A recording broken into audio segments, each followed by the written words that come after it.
Angela Gay did it again.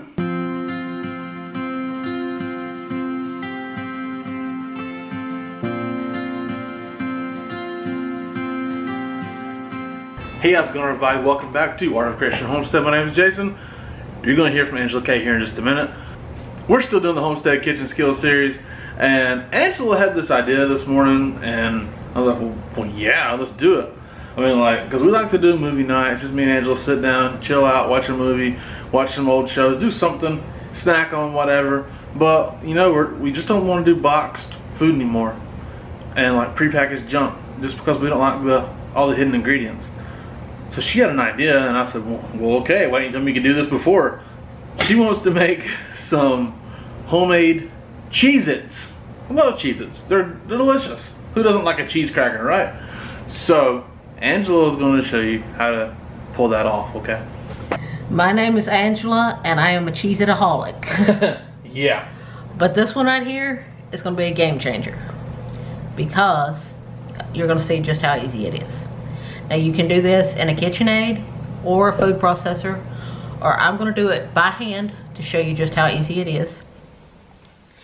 In this bowl we have 6 tablespoons of room temperature salted butter. See, you can push on it and it's soft.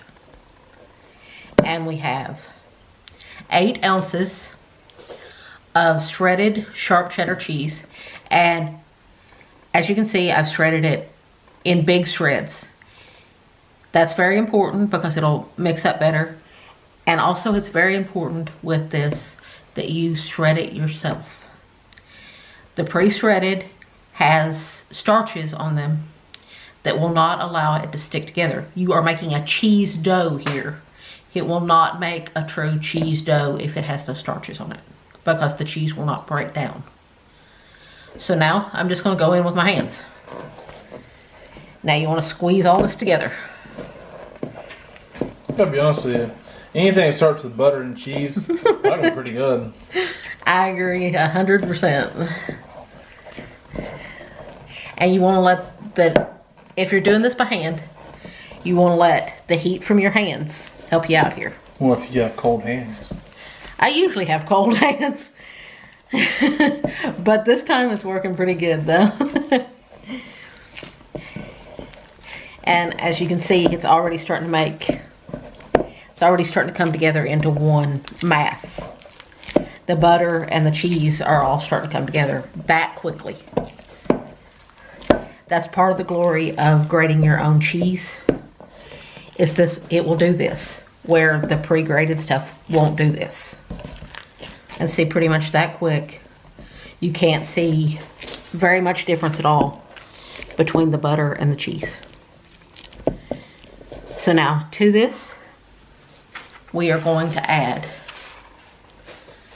1 1/4 cup of all-purpose flour, 1 teaspoon of sugar, and 3/4 teaspoon of salt. You're just going to dump all that in. You're going to get those hands back in there. And like I said, you are making a cheese dough. Okay, now you have this crumbly mixture. Now, to bring it together into an actual cheese dough, which that just sounds wonderful, cheese dough. You're going to you want really cold water. So you want to add 1 tablespoon. Now this could take anywhere from 1 to even 3 or 4 tablespoons of water, depending on how dry the environment you're in is. But you want to continue to squeeze it together until you start to form a dough. And as you can see, it's starting to work together. But you're probably going to need, at that point, when it does that, you're probably still going to need a little bit of water. Just keep working it, see what it tells you that it needs. And mine's telling me that it needs a little bit more water. I heard it. So I'm going to put about 1/2 tablespoon, because I don't know that it's going to need a full tablespoon. So what affects your environment? Is it like the area you live in, or is it how much humidity's in your house? How dry, if it's really dry, if the heat's been on a lot. like, yeah, because like we have a heat pump, so it's dry heat, so the air is drier inside the house, right? If it's really super dry in your house, then you're going to need a little more water. Okay. If it's like in the deep more south, it's more humid, maybe a little less. Go out west, it's a little drier, maybe a little more. Okay. So gotcha. That's why I said it can take anywhere from 1 to 3 tablespoons. This is honestly acting like I may add just a tiny itty bit more. So you're almost at 2 tablespoons at this point. Almost 2 tablespoons. Well, I see the difference that little half made before, so I bet you this is it. And see, now you're getting your cheese dough. Mm-hmm. Now you're getting that beautiful cheese dough. Now, if you want them a little spicy, while you're doing this, you can throw in a little cayenne. Yeah, that's true, you could. And you can get them a little spicy that way. If you want some different flavors in it. So you could add like garlic, a little garlic if you want some garlic. Yes, you a can. A little smoked paprika if you want a little smoked paprika. Anything. We're just going for basic. We're just going for basic Cheez-Its this time. Yeah. Because this isn't going to be the last time. And as you can see, now we have it's impressive that came together. A cheese dough. It's impressive. Now what you're going to do from here is you're going to split your ball of dough in half. This is going to make it much easier to work with later. You're going to take each half. You're going to try to pat it out into a square. It's going to help you out later. It's going to help you be able to roll it into a square. That way you don't have as much waste. And you get as many Cheez-Its as possible that way. And you gotta have a lot of Cheez-Its, people. At least I do. Let's see, there's one. Yes, it's a rough square. Take out your frustrations. Okay, now once you get them into squares like this, you are going to wrap each square individually in plastic wrap, and you will put them in the refrigerator for 1 hour, and then I'll show you what we do next. Okay, it's been an hour, and as you can see, it's nice and cold and hard right now, so it's going to be a little harder to roll at first, but it will start to loosen up. You just want to keep rolling back and forth, and you will see it start to give. And roll a few times, then turn it. And this has so much butter in it that you really shouldn't need to flour your surface. It should come up pretty easy. Just don't get impatient with it, right? No, don't get impatient, because really it doesn't take that long at all. No. Now as you're rolling, if you see cracks start to form like that, this is a very forgiving dough. Just push it back together into a square or a rectangle. And see, as you can see, those cracks just fill right back in. The amount of fat in that dough allows it to forgive, don't it? It's a very forgiving dough. Yeah. And like I said, just don't get impatient. It's already at this point, and it's just been a few minutes, it's already starting to loosen up and starting to expand and stretch. Yeah, you can see it. And once it does that, it doesn't take no time. You want to roll it out to about 1/8 of an inch. And I'll show you what it looks like when we get there. We're at about 1/8 of an inch, roughly. I didn't measure, but we're at about 1/8 of an inch. It's good and thin. And as you can see, it rolled out very smooth. Now you want to square it up just a little bit. I'm using a pizza cutter. You want to square it up just a little bit. You can re-roll these, or you can do like I did. You can nibble at it, because it is really good. Even though it is dough, it's really good. Just cheese and butter dough. Yes. As you can see, it's kind of a rough blob. Hey, it's farmhouse style. What I tell you before. But you want to cut them in about 1-inch squares. And if you want to get fancy and make them look just like Cheez Its, you can get one of those fluted edge cutters. But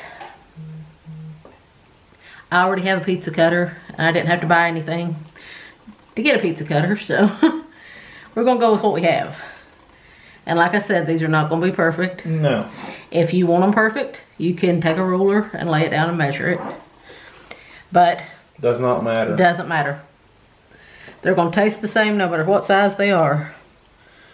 In fact, if you want big Cheez Its, make big Cheez Its. If you want little Cheez Its like those, make little Cheez Its. It's fine. Yep. As you guys can see, I can't cut a straight line or roll a circle to save my soul out of torment.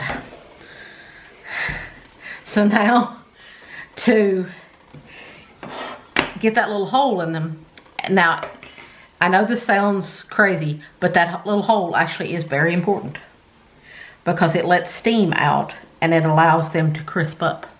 I'm going to use the blunt end of a skewer, or you can use a toothpick. And I'll show you how to do both. The blunt end of a skewer, you just put it down in the middle and pull up. And you've got your hole. Very simple. But with a toothpick, you have to stick it in, work in a circle. Stick it in, go in a circle. Because it's a lot smaller than the end of a skewer. But either one will work just fine. To get them up off your surface, it's very buttery, so it's easy to get them up. But this is the way to get them the maximum amount up that you can at one time. You can either use a bench scrape like I'm using, or you can use just a flat metal turner or spatula. And see, you get a lot up that way at one time. And you just want to lay them out in a single layer. On a parchment paper lined cookie sheet. Now we have 2 beautiful pans full of homemade Cheez Its. So now, just like the Cheez Its you buy in the store have a little bit of salt on top, you want to sprinkle them with just a little bit of salt.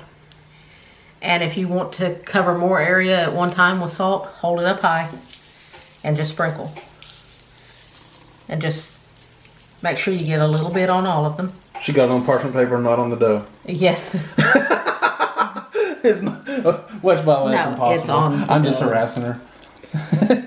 you're only getting it on the paper, not on the dough. What's wrong? But you want to make sure that you get a little bit of salt on them. Yeah, it'll fall where it wants to fall, and it just lands where it needs to land. It's okay. Yes. Some people may have a tendency to grind sea salt on if that's what you want to do. Probably be Yes, fine. you can do that too. We have Redmond's real salt, so that's what we're using. And to me, that's the best salt you can get. Exactly. Now, these are going to go into a preheated 375 degree oven until they start to puff and are golden brown. When you notice that they are starting to look a little drier on top, you will want to switch the pans and put the top pan on the bottom and the bottom pan on the top. They're out of the oven.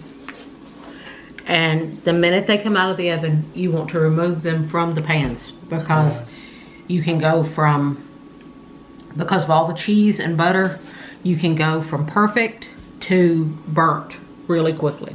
So what'd you do? And they will continue to cook if you leave them on the pan. So I took them, I grabbed the parchment paper and just dragged them off onto a cooling rack. Yep. And now you want to leave them until they cool so that they can crisp up. Alright, y'all, it's time for my favorite part of the whole video. Time to eat. Right? I'm gonna try one of these little guys right here. Look at it. Look at this little beautiful cracker. Nice brown bottomed.